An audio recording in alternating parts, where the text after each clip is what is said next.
आज हमें बहुत दुख होता है कि आज हमारे देश के अंदर जो सरकार है, मोदी सरकार, मुझे लगता है कि आजाद भारत की सबसे भ्रष्ट सरकार और सबसे अहंकारी सरकार है। एक भारतीय होने के नाते मुझे बेहद दुख होता है। विदेशों के अखबारों के फ्रंट पेज के ऊपर खबरें छप रही हैं कि हमारी भारत सरकार एक आदमी के लिए काम कर रही है। वो एक आदमी भारत से पैसे निकाल निकाल के बाहर विदेश में ले जा रहा है और भारत सरकार, मोदी सरकार, देश के प्रधानमंत्री उनकी मदद कर रहे हैं। बहुत दुख होता है एक भारतीय होने के नाते। विदेशों में तो खबरें छपनी चाहिए कि भारत में ये अच्छा हो गया, भारत में वो, तब देश का नाम आगे बढ़ेगा। देश का नाम ऐसे थोड़ी आगे बढ़ेगा कि पूरी भारत सरकार एक आदमी के काम करने के लिए लगी हुई है। आज हमारे भारत का युवा रोजगार ढूंढ रहा है, पढ़ लिख के बीए करके, बीकॉम करके, बीएससी करके रोजगार ढूंढ रहा है। उसके पास रोजगार नहीं है और वो जब सरकार के पास जाता है तो पता चलता है कि सारी सरकार एक ही आदमी के लिए काम कर रही है। इससे ज्यादा अहंकारी सरकार आज तक कभी नहीं हुई और ये लोग अपने आप को भगवान से भी बड़ा समझने लग गए हैं। और जब कोई आदमी अपने आप को भगवान से बड़ा समझने लगता है तो फिर उसका पतन भी जल्दी होता है। आने वाले समय के अंदर पूरा भारत इकट्ठा होगा और इस अहंकारी, भ्रष्टाचारी, तानाशाही सरकार का पतन का कारण बनेगा।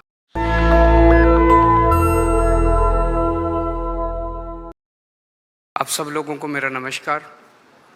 सबसे पहले मैं महाविकास आघाड़ी के ठाकरे साहब, पवार साहब और महाराष्ट्र कांग्रेस के नेताओं को बहुत बहुत बधाई और शुक्रिया अदा करना चाहता हूँ इतनी शानदार 2 दिन की मीटिंग ऑर्गेनाइज करने के लिए।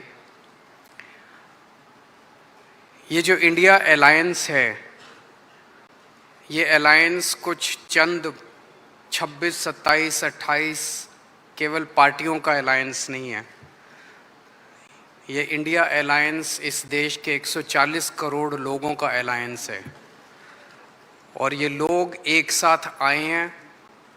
देश के लोग इकट्ठे हो रहे हैं और बहुत बड़ी संख्या में लोग इकट्ठे हो रहे हैं और देश के लोग इकट्ठे हो रहे हैं 21वीं सदी के भारत का निर्माण करने के लिए। आज हमें बहुत दुख होता है कि आज हमारे देश के अंदर जो सरकार है, मोदी सरकार, मुझे लगता है कि आज़ाद भारत की सबसे भ्रष्ट सरकार और सबसे अहंकारी सरकार है। एक भारतीय होने के नाते मुझे बेहद दुख होता है। पिछले 3-4 दिन से हम पढ़ रहे हैं कि विदेशों के अखबारों के फ्रंट पेज के ऊपर खबरें छप रही हैं कि हमारी भारत सरकार एक आदमी के लिए काम कर रही है। वो एक आदमी भारत से पैसे निकाल निकाल के बाहर विदेश में ले जा रहा है और भारत सरकार, मोदी सरकार, देश के प्रधानमंत्री उनकी मदद कर रहे हैं। बहुत दुख होता है एक भारतीय होने के नाते। विदेशों में तो खबरें छपनी चाहिए कि भारत में ये अच्छा हो गया, भारत में वो, तब देश का नाम आगे बढ़ेगा। देश का नाम ऐसे थोड़ी आगे बढ़ेगा कि पूरी भारत सरकार एक आदमी के काम करने के लिए लगी हुई है। आज हमारे भारत का युवा रोजगार ढूंढ रहा है, पढ़ लिख के, बीए करके, बीकॉम करके, बीएससी करके रोजगार ढूंढ रहा है। उसके पास रोजगार नहीं है और वो जब सरकार के पास जाता है तो पता चलता है कि सारी सरकार एक ही आदमी के लिए काम कर रही है। सारी सरकार भ्रष्टाचार में डूबी हुई है। आज हमारे लोगों के घर का खर्चा नहीं चल रहा, लोगों के आमदनी नहीं है, आमदनी उतनी है, खर्चे बढ़ते जा रहे हैं। सरकार के पास जाते हैं, पूरी सरकार एक ही आदमी के लिए काम करने में लगी हुई है। इससे ज़्यादा अहंकारी सरकार आज तक कभी नहीं हुई और ये लोग अपने आप को भगवान से भी बड़ा समझने लग गए हैं और जब कोई आदमी अपने आप को भगवान से बड़ा समझने लगता है तो फिर उसका पतन भी जल्दी होता है। मुझे बेहद खुशी है कि इंडिया अलायंस में सब लोग आपस में जुड़ रहे हैं। एक चीज़ मैं देख रहा हूँ, बहुत बड़ी बड़ी ताकतें, अब सबको लगने लगा है कि ये इंडिया अलायंस मोदी सरकार के आने वाले समय में मोदी सरकार के पतन का कारण बनने वाला है। तो बहुत बड़ी बड़ी ताकतें इस इंडिया अलायंस को तोड़ने में लगेंगी, बहुत बड़ी बड़ी ताकतें। पिछले कुछ दिनों से मैं देख रहा हूँ जबरदस्ती क्या दिखाया जाएगा, इसकी उसके से लड़ाई हो गई, उसकी उससे लड़ाई हो गई, जबरदस्ती दिखाने की कोशिश की जाएगी, जबरदस्ती दिखाने की कोशिश की जाए। मैं पिछली 3 मीटिंग अटेंड कर चुका। मैं आपको पूरी जिम्मेदारी के साथ कह सकता हूँ, जितनी अच्छे से और जितने प्यार और मोहब्बत से सारी मीटिंग्स हुई हैं, किसी के साथ लड़ाई नहीं है।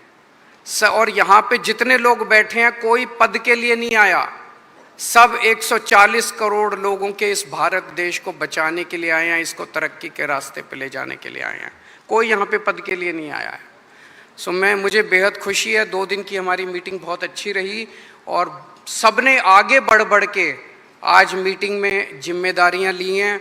किसी ने सीट शेयरिंग करवाने की जिम्मेदारी ली है, किसी ने मीडिया की जिम्मेदारी ली है, किसी ने सोशल मीडिया की जिम्मेदारी ली है, किसी ने कैंपेन डिज़ाइन करने की जिम्मेदारी ली है।